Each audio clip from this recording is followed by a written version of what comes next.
কেন্দ্রীয় বাহিনীর তাড়া খেয়ে এবার পুকুরে ঝাঁপ দিলেন জাহাঙ্গীর খানের অনুগামীরা। জাহাঙ্গীর খানের মুক্তির দাবিতে তারা হামলা চালালেন এবং সেই সময় কেন্দ্রীয় বাহিনীর তাড়ায় দেখা গেল পগার পার হয়ে গেল তারা।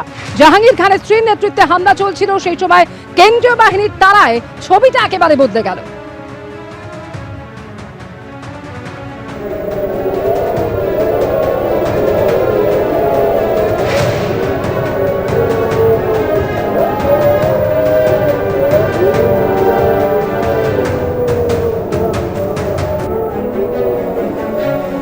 এই ছবি আপনারা দেখতে পাচ্ছেন, জাহাঙ্গীর খানকে নিয়ে যখন পুলিশ এলাকায় যায় এবং ঘটনার পুনর্নির্মাণ করতে যায় তখন দেখা যায় যে হাত জোর করে এলাকার মানুষের কাছে ক্ষমা চাইছেন তিনি।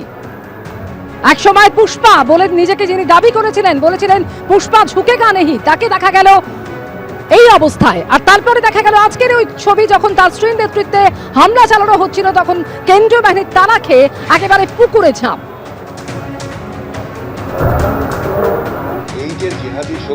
যে জিহাদি শক্তি এর আগের সরকারের সময় পশ্চিমবঙ্গকে মুক্তাঞ্চল মনে করেছিলেন, তাদেরকে কি করে ঠান্ডা করতে হয় বা তারা যদি সেই রূপ আবার দেখানোর চেষ্টা করে, তো বর্তমান মুখ্যমন্ত্রীর থেকে খারাপ মুখ্যমন্ত্রী আর কেউ হবে না, খুব ক্যাটেগরিক্যালি বলেছে।